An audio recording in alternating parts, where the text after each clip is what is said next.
నమస్కారం. BJP TV news కి స్వాగతం. హెడ్లైన్స్ చూద్దాం.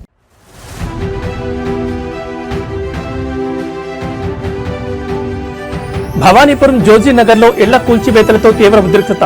నిరసనగా రోడ్డుపై బైఠాయించిన బాధితులు.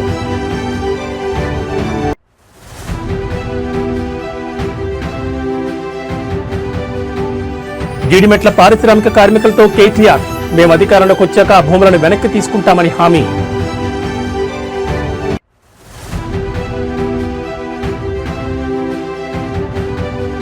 రైతు సంతోషంగా ఉంటేనే రాష్ట్రం సంతోషంగా ఉంటుంది. మాజీ సీఎం జగన్ వ్యాఖ్య.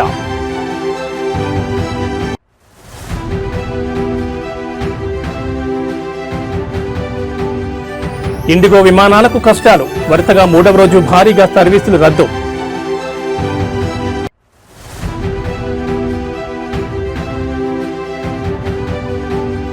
ప్రముఖ సీనియర్ నిర్మాత ఏబిఎం శరవణన్ కన్నుమూత. ఏబిఎం బ్యానర్ పై 176 చిత్రాలు నిర్మించిన ఘనత. ఇక డీటెయిల్స్ చూస్తే దక్షిణాది చిత్రసీమకు చిరునామాగా నిలిచిన ఏవిఎం ప్రొడక్షన్స్ అధినేత ప్రముఖ నిర్మాత ఏవిఎం శరవణన్ కన్నుమూశారు.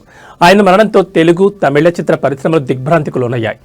ఏవిఎం ప్రొడక్షన్స్ వ్యవస్థాపకుడు ఏవి మేయప్పన్ కుమారుడైన శరవణన్ తండ్రి మరణానంతరం నిర్మాణ సంస్థ బాధ్యతలను స్వీకరించి విజయవంతంగా ముందుకు నడిపించారు. ఎంజీఆర్, శివాజీ గణేశన్ నుంచి రజనీకాంత్, కమల్ హాసన్ వంటి అగ్రశ్రేణి నటులతో ఎన్నో ప్రతిష్టాత్మక చిత్రాలు నిర్మించారు. ఏవిఎం బ్యానర్ పై వివిధ భాషల్లో సుమారు 176 సినిమాలు ఆయన నిర్మించారు. తెలుగులో సంసారం ఒక చదరంగం, లీడర్, జెమిని వంటి హిట్ చిత్రాలతో పాటు తమిళంలో శివాజీ, మెరుపు కళలు వంటి బ్లాక్ బస్టర్లను ఆయన అందించారు. సినిమాలే కాకుండా తెలుగు, తమిళం, మలయాళంలో పలు సీరియళ్లను కూడా నిర్మించారు. 2014లో వచ్చిన ఎదువం కదాందు పొగుం ఈ బ్యానర్లో వచ్చిన చివరి చిత్రం. ఆ తర్వాత 2022లో అరుణ్ విజయ్ హీరోగా తమిళ్ రాకర్స్ అనే వెబ్ సిరీస్ నిర్మించారు. శరవణన్ కుమారుడు ఎంఎస్ గుహన్ కూడా నిర్మాతగా కొనసాగుతున్నారు. శరవణన్ మృతి పట్ల పలువురు సినీ ప్రముఖులు, నటులు తీవ్ర సంతాపాన్ని వ్యక్తం చేశారు.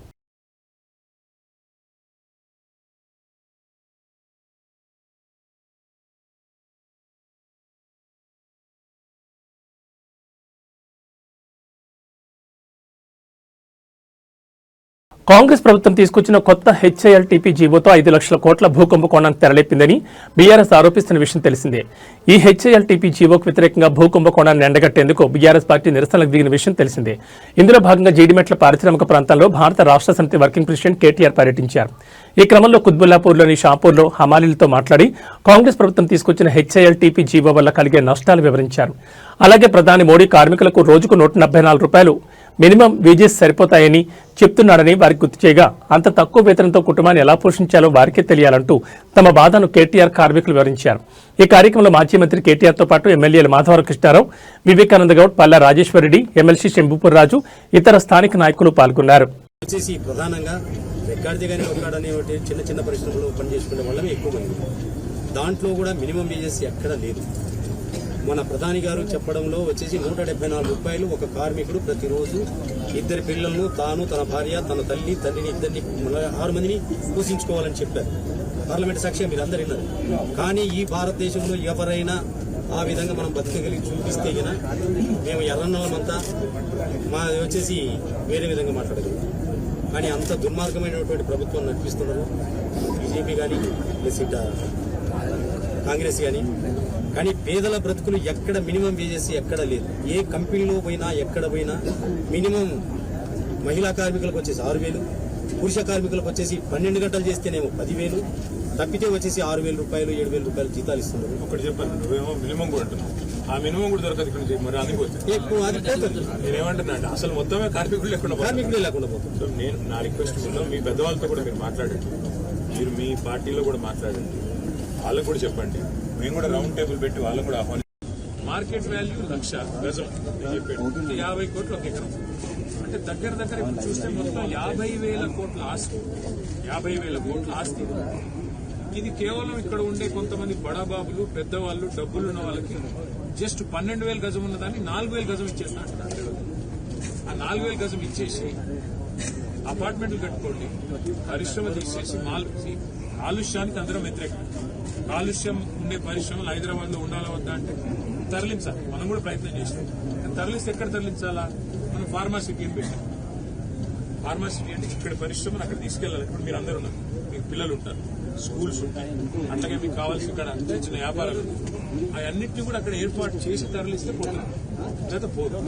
కాబట్టి తరలించాలంటే కూడా మొత్తం వ్యవస్థ ఏర్పాటు చేయాలి. ఈయన ఏం చేస్తున్నాడు, ₹1,00,000 గజం ఉన్న దానికి కొంతమంది బడా బడా సీట్లు 4,000 గజాలు వాళ్ళు ఏం చేస్తారు, వీళ్ళ అన్నదమ్ములకు వీళ్ళ బడా ఇక్కడ కాంగ్రెస్ లీడర్లకు బ్యాక్ ఎండ్ లో ఒప్పందాలు చేసి ఒక 10 తరాలకు సరిపడా ఆస్తిని కూడబెట్టుకునే ప్రయత్నంలో ఉన్నారు. హైదరాబాద్ లో మీకు గుర్తులాపూర్ ఒక పార్క్ కడదామంటే జాగలేదు.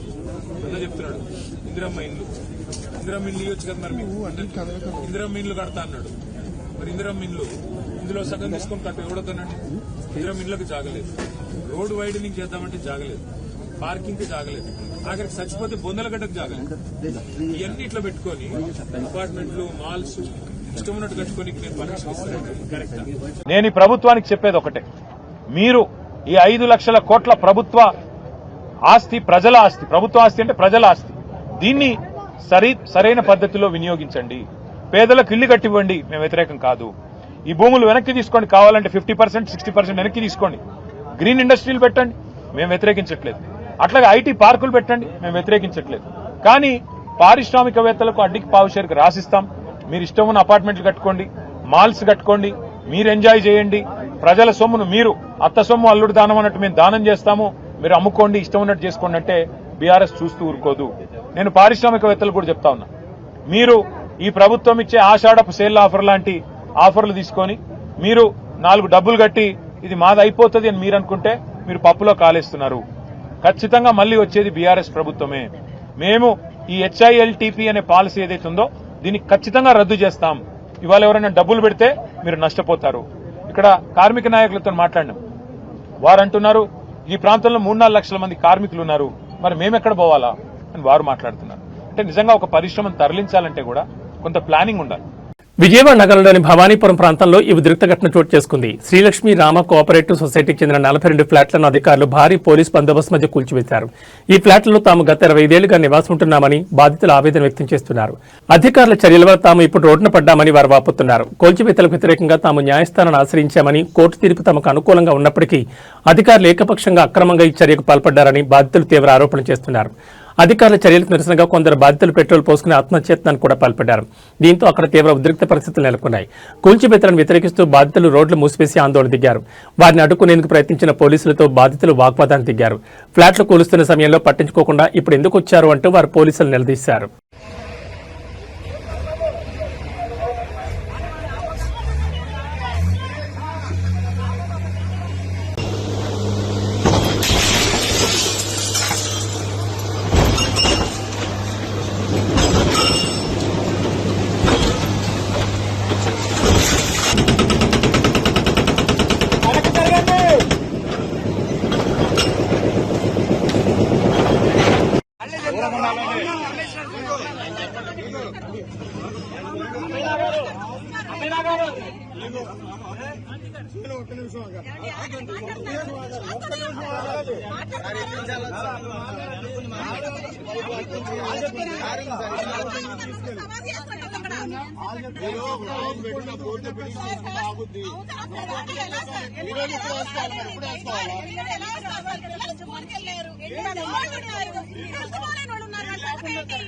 ఒక మనిషికి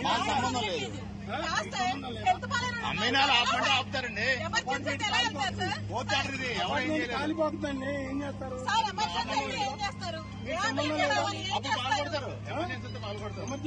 ఎమర్జెన్సీ కాదా?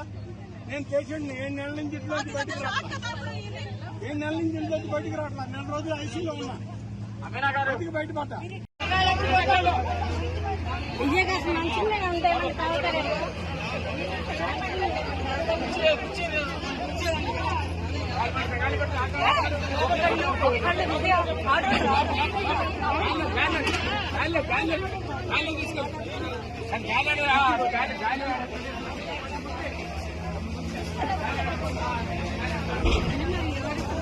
ఆంధ్రప్రదేశ్ రాష్ట్రంలో కూటమి ప్రభుత్వంతో రైతులు సంతోషంగా లేరని మాజీ సీఎం జగన్ తీవ్ర విమర్శలు చేశారు. రైతులు రాష్ట్రాల్లో ఎదుర్కొంటున్న సమస్యలపై తాడేపల్లిలోని తన నివాసంలో ఏర్పాటు చేసిన మీడియా సమావేశంలో జగన్ ప్రభుత్వంపై మండిపడ్డారు. ప్రజలకు వాస్తవాలు తెలియాలని, రైతు పరిస్థితి చూస్తే సీమకు ఎంతో అన్యాయం జరిగిందని అన్నారు. ఏ ప్రభుత్వమైనా రైతు సంతోషంగా ఉంటేనే రాష్ట్రం సంతోషంగా ఉంటుందని జగన్ చెప్పుకొచ్చారు. సీఎం చంద్రబాబు నాయుడు హయాంలో రైతులు తీవ్రంగా నష్టపోతున్నారని, పండగలా ఉండాల్సిన వ్యవసాయం చంద్రబాబు హయాంలో దండగ్గా మారిందని జగన్ విమర్శించారు. తన హయాంలో రైతులకు ఉచిత పంటల బీమా హక్కు లభించిందని, కేవలం 19 నెలల పాలనలో 17 సార్లు ప్రకృతి వైపరీత్యాలు సంభవించిన 84 లక్షల మంది రైతులలో 19 లక్షల మందికి మాత్రమే పంటల బీమా అందిందని జగన్ పేర్కొన్నారు. చంద్రబాబు పాలనలో రైతు జీవితాలు భిన్నమయ్యాయని, బాబు పాలనలో పెండింగ్లో ఉన్న 1100 కోట్ల ఇన్పుట్ సబ్సిడీ బకాయిలను తమ హయాంలో చెల్లించామని, ఉచిత పంటల బీమా కోసం తమ హయాంలో 7,800 కోట్లు ఖర్చు చేశామని తెలిపారు జగన్. పక్కేమో అన్ని రైతుల జీవితాలు చిన్నాభిన్నమై కనిపిస్తూ ఉన్నాయి. ఇచ్చిన హామీలన్నీ మోసంగా కనిపిస్తూ ఉన్నాయి. రైతుల పరిస్థితి దయనీయంగా మారింది. మరోవైపున టాపిక్ డైవర్ట్ చేసేందుకు మోసాలతో చంద్రబాబు నాయుడు ఏమంటాడు, రైతన్నా మీకోసం అంటూ ప్రచారం చేసుకుంటాడు. పేపర్లో అసలు ఈనాడు పేపర్లో చూస్తే పేపర్ కటింగ్ చూడండి ఒకసారి. రైతన్నా మీకోసం అంట ఏమంటాడు, కార్యక్రమాన్ని రాష్ట్ర వ్యాప్తంగా విజయవంతం చేసిన రైతులందరికీ ధన్యవాదాలు అంట. అసలు రైతుల దగ్గరికి పోయే పరిస్థితి లేదు వీళ్ళకు.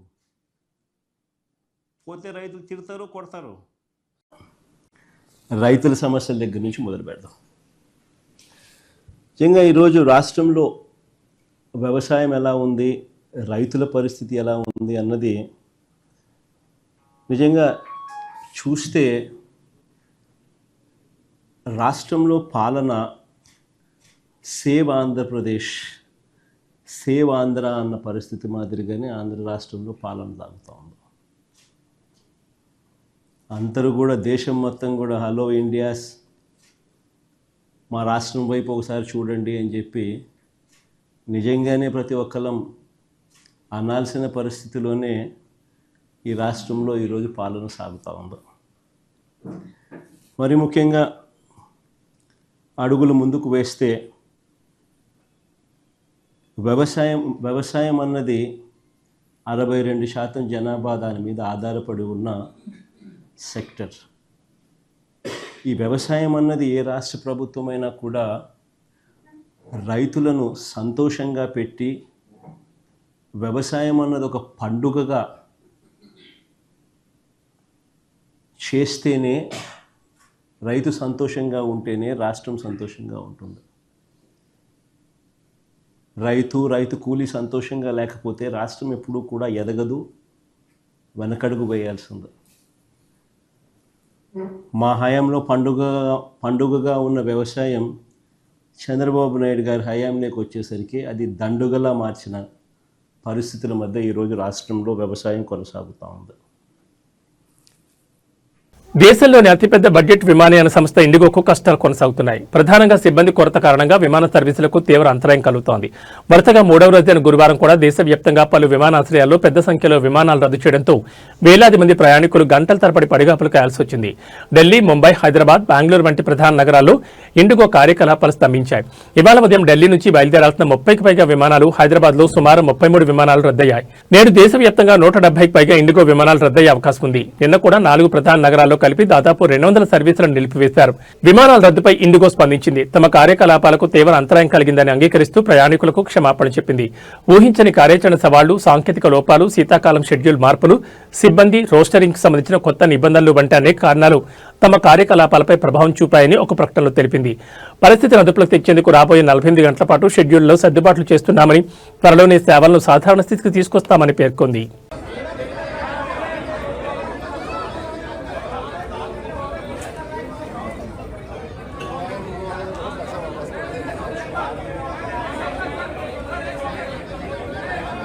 मदद जैसे अपने भाई को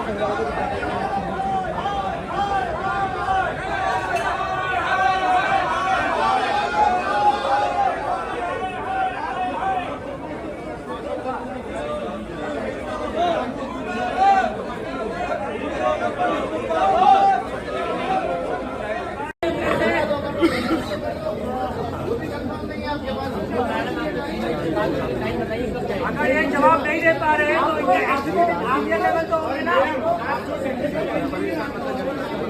इंडिया लेवल तक होंगे ना।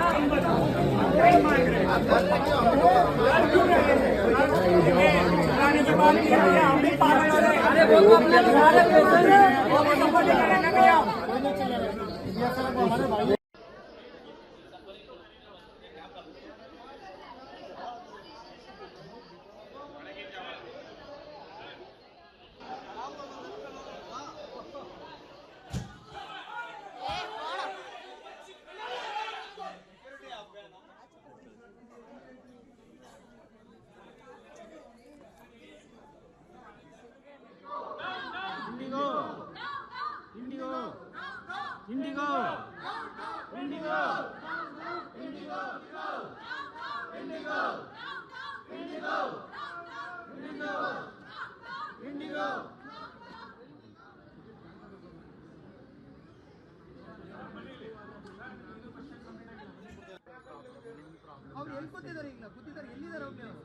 ಅಲ್ಲ ಎಲ್ಲರೂ ಈಗ ನಮ್ಗೆ ಸರ್ ಇವಾಗ ಆಲ್ಟರ್ನೇಟಿವ್ ನಮ್ಗೆ ಅಟ್ಲೀಸ್ಟ್ ಬೇರೆ ಫ್ಲೈಟಲ್ಲಾದರೂ ಅರೇಂಜ್ ಮಾಡ್ತಾರೆ.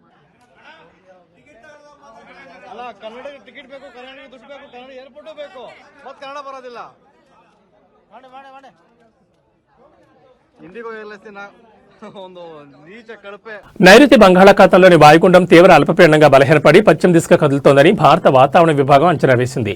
ఇది ఈ రోజు అల్పపీడనంగా బలహీనపడుతుందని వెల్లడించింది. ఈ ప్రభావంతో తమిళనాడులో మరో 2 రోజుల పాటు భారీ నుంచి అతి భారీ వర్షాలు కొనసాగుతాయని వెల్లడించింది. ఈ క్రమంలో ఏపీలో ఇవాళ నెల్లూరు, తిరుపతి జిల్లాలో భారీ వర్షాలు కురిసే అవకాశం ఉందని విపత్తుల నిర్వహణ సంస్థ తెలిపింది. ప్రకాశం, అనంతపురం, శ్రీ సత్యసాయి, వైఎస్ఆర్ కడప, అన్నమయ్య, చిత్తూరు జిల్లాలో తేలికపాటి నుంచి మోస్తరు వర్షాలు కురుస్తాయని పేర్కొంది.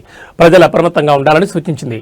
నిన్న సాయంత్రం 5 గంటల నాటికి తిరుపతి జిల్లా తొట్టంబేడులో 47.2 మిల్లీమీటర్లు, నెల్లూరు జిల్లా కృష్ణపట్నంలో 37.5 మిల్లీమీటర్లు, తిరుపతి జిల్లా మన్నార్ పోలూరులో 32.7 మిల్లీమీటర్లు, చిత్తూరు జిల్లా నిండలో 30 మిల్లీమీటర్ల వర్షపాతం నమోదైందని తెలిపింది.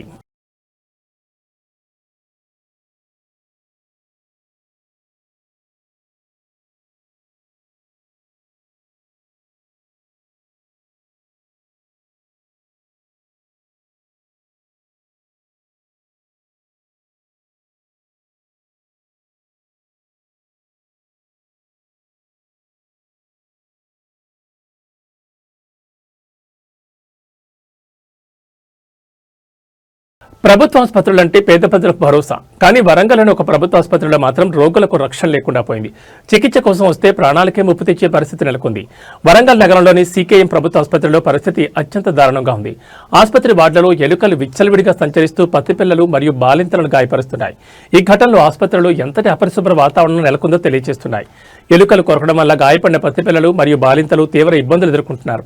పేషెంట్ల బంధువులు ఆసుపత్రి అధికారుల తీరుపై తీవ్రంగా మండిపడుతున్నారు. గతంలో కూడా ఎలుకల దాడిలో పిల్లలు తీవ్ర అనారోగ్యానికి గురైనప్పటికీ అధికారులు ఇప్పటివరకు ఎలాంటి నివారణ చర్యలు తీసుకోలేదని వారు ఆరోపిస్తున్నారు. ఎలుకల బెడద కారణంగా బాలింతలు మరియు వారి కుటుంబ సభ్యులు తీవ్ర భయాందోళనకు గురవుతున్నారు. చికిత్స కంటే ముందు ఎలుకల నుంచి తమను తాము కాపాడుకోవాల్సిన పరిస్థితి ఏర్పడిందని వారు వాపోతున్నారు.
ఉమ్మడి ఆదిలాబాద్ జిల్లాలో పులుల సంచారం రోజురోజుకు పెరిగిపోతోంది. మొన్న కొమరంభీం జిల్లా కాగజ్నగర్ దగ్గరలో నడి రోడ్డుపై పెద్ద పులి దర్శనమిచ్చింది. రోడ్డుకు అడ్డంగా పులి పడుకోవడంతో వాహనదారులు వణికిపోయారు. కాగా తాజాగా నిన్న రాత్రి కొమరంభీం జిల్లా సిర్పూర్ టీ మండలం వేంపల్లి రైల్వే బ్రిడ్జిపై చిరుత పులి పరుగులు పెట్టింది. వాహనదారులు రోడ్డుపై ప్రయాణిస్తున్న సమయంలోనే చిరుత రోడ్డుపై కనిపించింది. దీంతో వాహనదారుడు తన ఫోన్లో వీడియో తీయగా చిరుత బ్రిడ్జిపై నుండి పారిపోయింది. ప్రస్తుతం దీనికి సంబంధించిన వీడియో నెట్టింట వైరల్ అవుతోంది. మరోవైపు మంచిర్యాల జిల్లాలోనూ పులుల సంచారం పెరుగుతోంది. ఇటీవల బెల్లంపల్లిలోని కన్నాల పరిధిలోనూ పెద్ద పులి సంచారం కలకలం రేపింది. జిల్లాలో పులుల సంచారం పెరగడంతో రైతులు జాగ్రత్తగా ఉండాలని అధికారులు సూచిస్తున్నారు.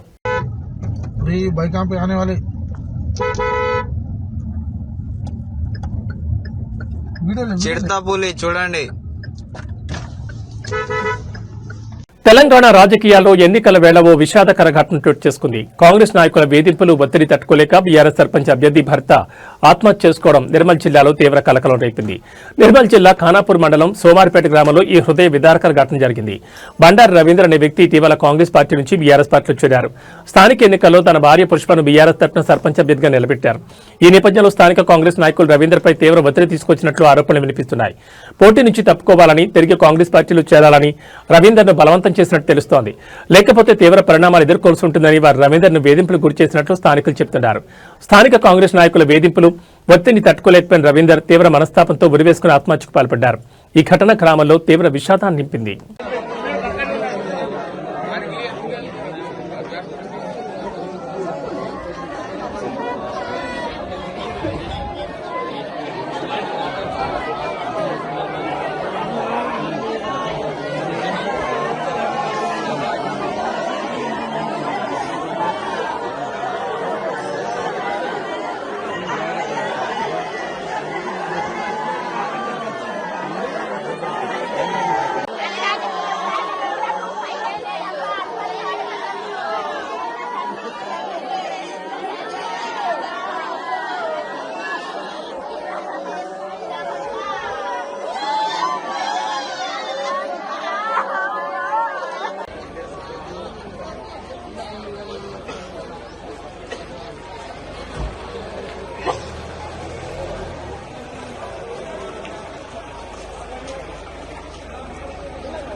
ఏసీబీ అధికారులు దూకుడు పెంచారు. నిత్యం దాడులు చేపడుతూ అవినీతి అధికారులను హడలెత్తిస్తున్నారు.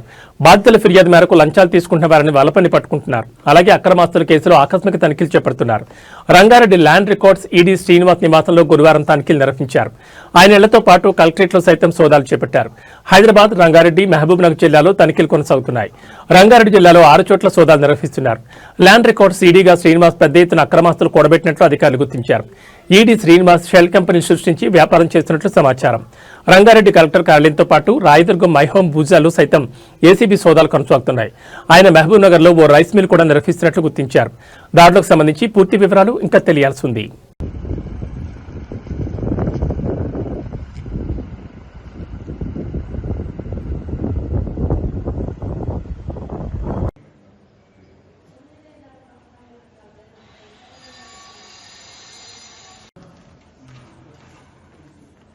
ప్రేక్షకులు ఎంతగానో ఆసక్తికి ఎదురుచూస్తున్న బాలకృష్ణ అఖండ 2 తాండవం సినిమా విడుదలకు కొన్ని గంటల ముందు ఊహించిన అడ్డంకి ఎదురైంది. ఈ చిత్రం విడుదలపై మద్రాస్ హైకోర్టు స్టే విధించింది. బాలీవుడ్ నిర్మాణ సంస్థ ఈరోస్ ఇంటర్నేషనల్ దాఖలు చేసిన పిటిషన్పై విచారణ చేపట్టిన న్యాయస్థానం ఈ మేరకు మధ్యంతర ఉత్తర్వులు జారీ చేసింది. 4 రీల్స్ ఎంటర్టైన్మెంట్ సంస్థ నుంచి తమకు 28 కోట్ల బకాయిందని, ఆ మొత్తం చెల్లించే వరకు అఖండ 2 సినిమాను నిలిపివేయాలని ఈరోస్ సంస్థ కోర్టును ఆశ్రయించింది. గతంలో మహేష్ బాబు నటించిన 1 నేనొక్కడిని, ఆగడు చిత్రాల నిర్మాణ సమయంలో ఈ 2 సంస్థలు కలిసి పనిచేశాయి. ఆ సినిమాల వల్ల వచ్చిన నష్టాలకు సంబంధించిన ఆర్థిక వివాదమే ప్రస్తుత స్టేక్ కారణమైంది. అఖండ 2 చిత్రాన్ని 14 రీల్స్ ప్లస్ బ్యానర్ పై నిర్మించారు. అయితే 14 డీల్స్ ఎంటర్టైన్మెంట్స్ లోని భాగస్వాములైన రామ్ ఆచంట, గోపి ఆచంటని ఈ కొత్త సంస్థను కూడా ప్రారంభించారని, కాబట్టి పాత బకాయిలకు వారే బాధ్యత వహించాలని ఈ రోజు వాదించింది. ఈ వాదంతో ఏకీభవించిన కోర్టు స్టే విధించింది. ఇవాళ పెయిడ్ ప్రీమియర్లతో సినిమాను విడుదల చేసేందుకు సిద్ధమవుతున్న నిర్మాతలకు ఈ తీర్పు పిడుగుపాటైంది. అయితే ఈ వివాదం కోర్టు బయట సెటిల్మెంట్ ద్వారా త్వరగా పరిష్కారం అవుతుందని, సినిమా విడుదలకు పెద్దగా ఆటంకం ఉండకపోవచ్చని ఫిల్మ్ నగర్ వర్గాలు భావిస్తున్నాయి.